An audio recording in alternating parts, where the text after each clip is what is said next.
Today and tomorrow, and the next day. 3 days left, vlogging every day in April. Today what I want to ask you about is this. See that guy?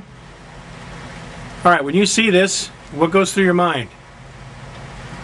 10 cents, right? Franklin Roosevelt, right?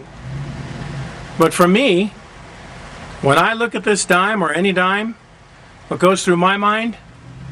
Fudgesicle. 3rd grade.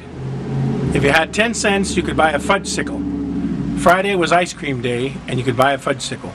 So every time I see one of these guys, a dime, that's what I think of. But I don't just think of it, I taste it in my mouth. It's that real to me. So what I'm talking about is imagination, memory, and how do those two things go together?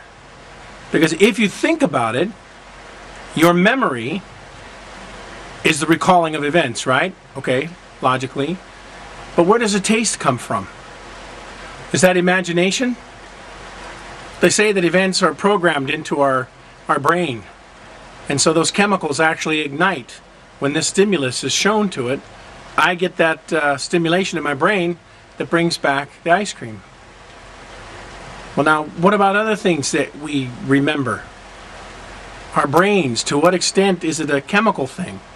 And what extent is it this part of us that wants to hold on to something, like the memory of our mother that's died, or a loved one that we care about, or an event that we really enjoyed? So my question to you is, what part does imagination play in memory?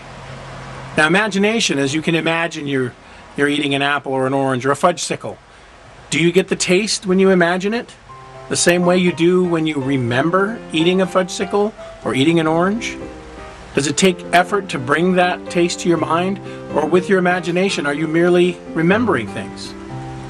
Well, that's the thing that was going through my mind today, and I hope you're not bored by it. Jason, I'd like to hear from you. John, Keeneyville, talk to me. Waffle Sam, come on kid, talk to me. You got 60 seconds. And anybody else that's vlogging this month, that's even bothering to look at these videos. I know there's at least, at some point, 13 people. I've gone from 73 subscriptions to 71. It's really been worth it. Ha! Sarcasm. Okay guys, fudgesicle. See you later.